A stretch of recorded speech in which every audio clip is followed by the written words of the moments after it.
Assalamualaikum warahmatullahi wabarakatuh. Di sini kami dari kelompok 17 akan menjelaskan dan memaparkan materi mengenai lintasan dan sirkuit. Di sini saya sebagai pemateri Elvara Nabila Silmi dengan NIM T 2019-7444 dengan nomor absen 4. Perkenalkan, nama saya Siti Nur Azizah dengan NIM T 2019-7070. Di sini saya sebagai pemateri kedua. Oke, baik. Di sini saya sebagai pemateri pertama akan membahas mengenai keterhubungan graf. Di mana yang akan saya bahas yakni yang pertama jalan, kedua jejak, ketiga lintasan, dan keempat sirkuit. Yang pertama jalan atau walk. Misalkan graf G dengan rusuk V yang anggotanya terdiri dari V1, V2, V3, dan seterusnya hingga VK, dan simpul E yang terdiri dari E1, E2, E3, dan seterusnya hingga EK, yang membentuk barisan berhingga, di mana W yang terdiri dari V1, E1, V2, E2, V3, E3, dan seterusnya hingga VK dan EK. Maka definisi jalan atau walk adalah suatu barisan yang suku-sukunya berupa simpul dan rusuk yang diurutkan secara bergantian sedemikian hingga rusuk ujung EI adalah simpul VI-1 dan VI. Pada gambar 2.2, contoh suatu jalan atau walk adalah barisan berhingga yang dimana W terdiri dari V1, E2, V5, E3, V4, E5, V6, E6, dan V5. Itu merupakan jalan atau walk. Selanjutnya, kita akan membahas mengenai jejak atau trail. Jejak atau trail adalah walk tanpa rusuk berulang. Pada gambar 2.2, contoh jejak yakni di mana W terdiri dari V1, E2, V5, E3, V4, E4, V2, E9, V6, E6, V5, E7, dan V3. Itu merupakan jejak atau trail. Selanjutnya kita akan membahas yang ketiga yakni lintasan atau path. Lintasan atau path adalah jejak tanpa simpul berulang. Contoh pada gambar 2.2 ditunjukkan oleh W yang terdiri dari V1, E1, V4, E3, V5, E6, V6, E9, V2, E9, dan V3. Itu merupakan lintasan atau path. Dan yang terakhir kita akan membahas mengenai sirkuit. Di mana sirkuit adalah jalan tertutup atau closed walk dengan rusuk tidak berulang, atau dengan kata lain sirkuit adalah jejak atau trail yang tertutup. Contoh sirkuit pada gambar 2.2 adalah di mana W terdiri dari V1, E2,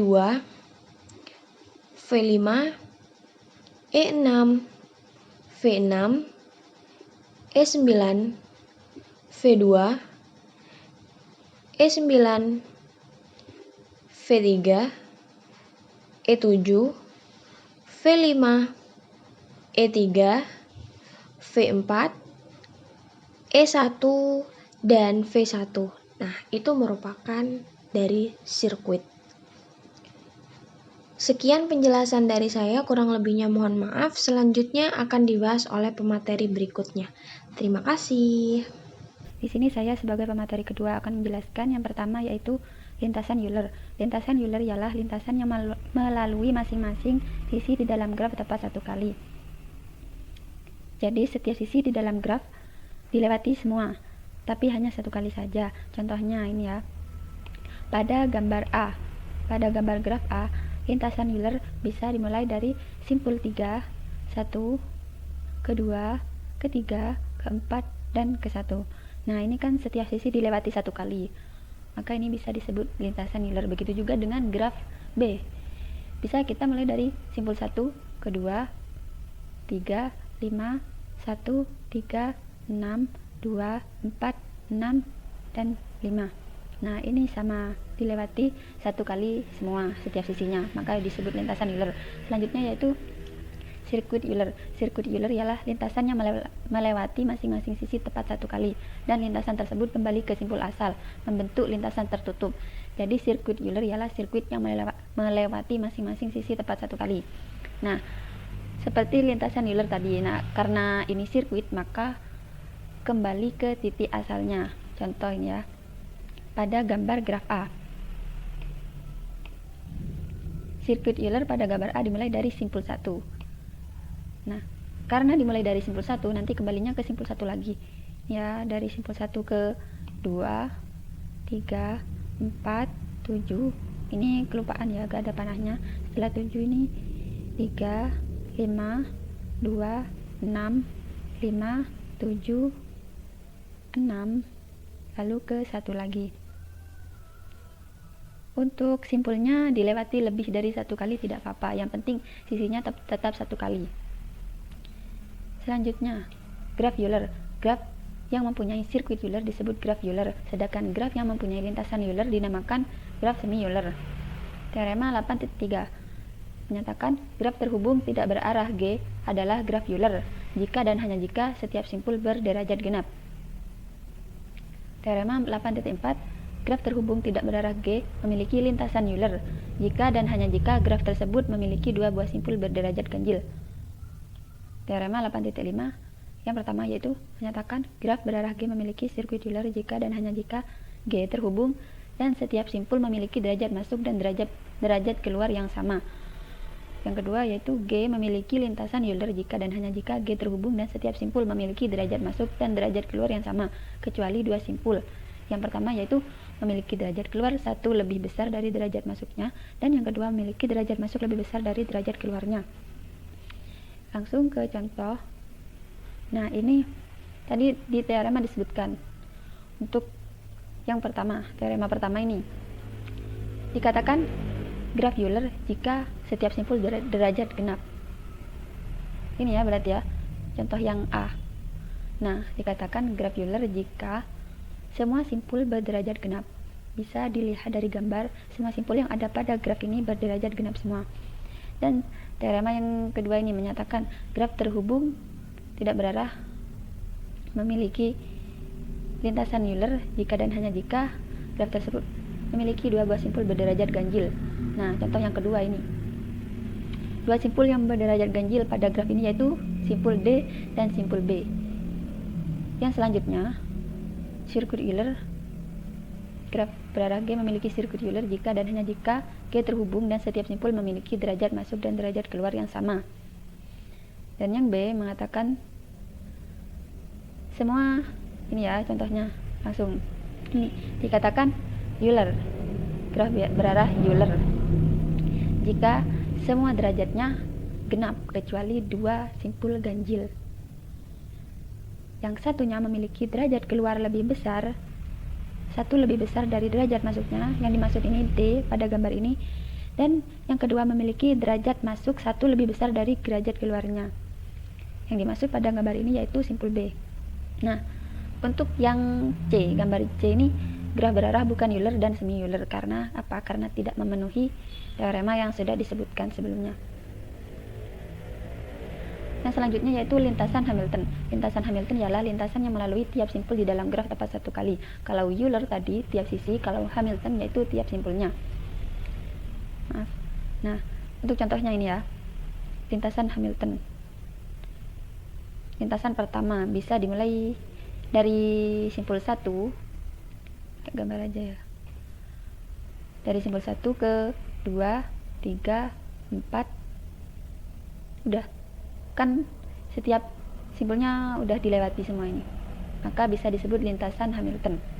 Nah, selanjutnya yaitu sirkuit Hamilton. Sirkuit Hamilton ialah lintasan Hamilton yang apabila lintasan tersebut kembali ke simpul asal membentuk lintasan tertutup atau sirkuit. Dengan kata lain, sirkuit Hamilton ialah sirkuit yang melalui tiap simpul di dalam graf tepat satu kali, kecuali simpul asal atau sekaligus disebut simpul akhir yang dilalui dua kali. Contohnya ini ya, sama seperti tadi gambarnya. Yang membedakan yaitu kita mulai ya dari simpul 1, kedua, 3, 4, lalu ke satu lagi. Nah, ini sama-sama dilewati satu kali setiap simpulnya, namun yang membedakan dari lintasan tadi, kalau yang sirkuit ini kembali ke simpul asalnya. Selanjutnya yaitu graf Hamilton. Graf Hamilton adalah graf yang memiliki sirkuit Hamilton, sedangkan graf yang hanya memiliki lintasan Hamilton disebut graf semi Hamilton. Teorema 8.6 atau biasa disebut teorema Dirac menyatakan syarat cukup supaya graf sederhana G dengan n lebih besar atau sama dengan dari 3 buah simpul adalah graf Hamilton ialah bila derajat tiap simpul paling sedikit n/2, yaitu derajat V lebih besar atau sama dengan dari n/2 untuk setiap simpul V di G.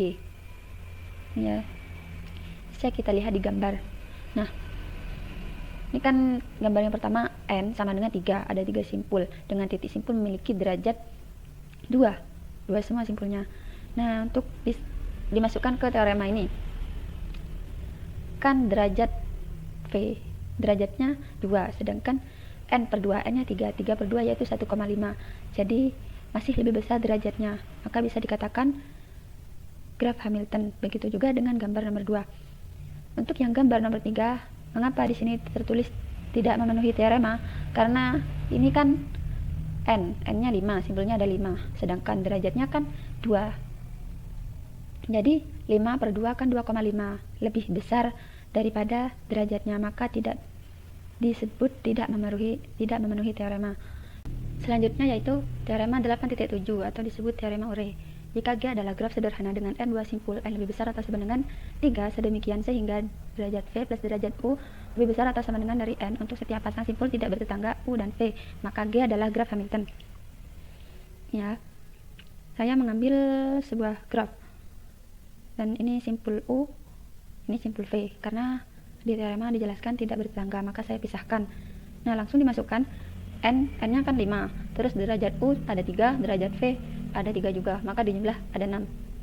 Nah, 6 lebih besar atau sama dengan dari 5, derajatnya 6 lebih besar atau sama dengan dari n-nya ini kan, maka bisa disebut dengan graf Hamilton. Selanjutnya teorema 8.8 menyebutkan setiap graf lengkap adalah graf Hamilton. Nah, ingat ya, graf lengkap dengan n buah simpul dilambangkan dengan Kn. Jumlah sisi pada graf lengkap yang terdiri dari n buah simpul adalah n kali n-1/2. Ini beberapa contoh. Saya hitung yang gambar terakhir ini ya. Dengan n sama dengan 5, kita masukkan ke sini. 5 min 5 dikali 5 min 1 sama dengan kan 20/2, 10. Apa benar? Nah, sama kan di sini ada 10 sisi, maka ini pernyataan ini benar. Selanjutnya yaitu teorema 8.9. Di dalam graf lengkap G dengan n buah simpul n lebih besar atau sama dengan dari 3, terdapat n-1/2 buah sirkuit Hamilton. Ini tadi lupa ya, agak dikasih nomor. Nah, untuk yang graf A, n-nya sama dengan 3, lalu dimasukkan ke dalam teorema ini menghasilkan 1, maka graf lengkap dengan n sama dengan 3 memiliki sirkuit Hamilton sebanyak 1, yaitu ini 1, kedua, 3, ke 1. Untuk yang B dimasukkan ke teorema juga dengan n sama dengan 4, maka nanti hasilnya ada 3, jadi graf lengkap dengan n sama dengan 4 memiliki sirkuit Hamilton sebanyak 3, yaitu ini ya. Selanjutnya teorema 8.10. Di dalam graf lengkap G dengan n buah simpul n lebih besar atau sama dengan dari 3 dan n ganjil, terdapat n-1/2 buah sirkuit Hamilton yang saling lepas. Tidak ada sisi yang bersisian ya, itu salah tulis. Jika n genap dan n lebih besar atau sama dengan dari 4, maka di dalam G terdapat n-2/2 buah sirkuit Hamilton yang saling lepas. Nah, langsung kita ambil contoh. 9 anggota sebuah klub bertemu tiap hari untuk makan siang pada sebuah meja bundar. Mereka memutuskan duduk sedemikian sehingga setiap anggota mempunyai tetangga duduk berbeda. pada setiap makan siang. Beberapa hari pengaturan tersebut dapat dilaksanakan? Nah, jawabannya yaitu persoalan tersebut direpresentasikan dalam sebuah graf pada gambar C pada slide selanjutnya ya. Simpul menyatakan anggota klub, sisi yang menghubungkan dua buah simpul menyatakan kedua simpul tersebut bertetangga tanpa duduk. Ini gambar C-nya. Nah, contoh pengaturan tempat duduk adalah ini. Bisa dilihat yang garis tebal ya, ini yang garis tebal dan ini yang garis putus-putus. Kedua sirkuit ini, yang ini sama ini, adalah sebuah sirkuit Hamilton yang saling lepas. Karena memang kan tidak ada yang yang sama kan tadi. Ini sendiri, ini juga sendiri, maka disebut saling lepas. Jumlah pengaturan tempat duduk yang berbeda adalah 9 min 1 per 2. Kan ini ada 9 simpul. Maka dimasukkan 9. Maka hasilnya sama dengan 4. Jadi pengaturan tempat duduk tersebut ada 4 macam dan bisa diterapkan dalam 4 hari, yang setiap harinya tiap peserta mempunyai tetangga tempat duduk. Cukup itu saja penjelasan dari kami. Kurang lebihnya mohon maaf. Wassalamualaikum warahmatullahi wabarakatuh.